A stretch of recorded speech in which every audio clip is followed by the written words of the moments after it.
Sir Chandrayaan 4 வந்து double ராக்கெட்டா வந்து அது எல்லாமே அந்த ப்ரோக்ராம் எல்லாமே கொஞ்சம் லேட்டா அனௌன்ஸ் பண்ணிடுவோம். அதெல்லாம் இப்போ பேப்பர்ல வந்திருக்குது எல்லாம் ஐடியாஸ் இன்னும் ஃபைனலைஸ் பண்ணல.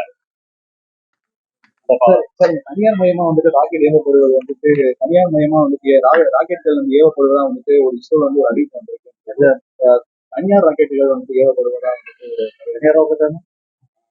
பிரைவேட் பிளேயர்ஸ் எல்லாம் அங்க இருக்கு. அந்த அக்னிகுல் ஒரு கம்பெனி இருக்கு, ஸ்கைரூட் வேற ஒரு கம்பெனி இருக்கு. அவங்க ஸ்கைரூட்டுக்கு ஃபர்ஸ்ட் சின்ன ராக்கெட் வந்து லான்ச் பண்ணியாச்சு ஸ்ரீலங்கோட இருந்து.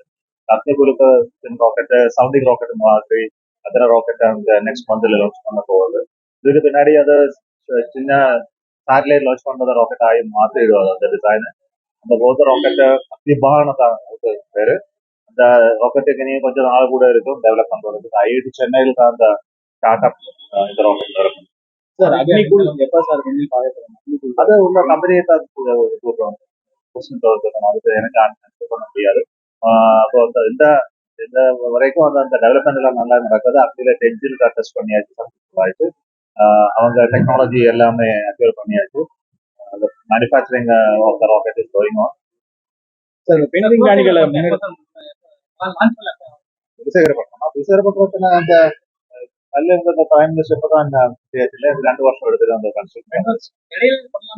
இடையில இருந்த சரி சின்ன சின்ன ராக்கெட்ல சவுண்டிங் ராக்கெட் மூமெண்ட் லான்ச் பண்ணியாச்சு இல்லையா? அப்படி ராக்கெட்ல சார் இந்த குலசேகரப்பட்டில இருந்து எந்த மாதிரி ராக்கெட்டுகள் வந்து ஏற்படுவ திட்டமிடுதல் குலசேகரப்பட்டினம் ஸ்ரீஹரிகோட்டா அந்த பெரிய லான்ச் பேடா இல்லையா?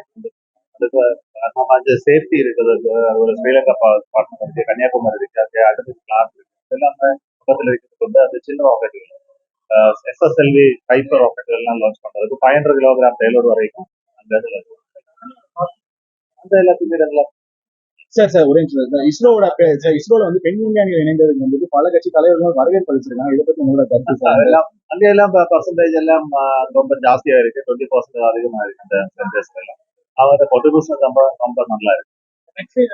பாதகம் செய்பவரை கண்டால் நாம் பயங்கொள்ளலாகாது பாப்பா, மோதி மிதித்து விடு பாப்பா, அவர் முகத்தில் உமிழ்ந்து விடு பாப்பா. அண்மை செய்திகளை உடனுக்குடன் தெரிந்து கொள்ள இணைந்திருங்கள் இயம்நாடு தொலைக்காட்சியுடன்.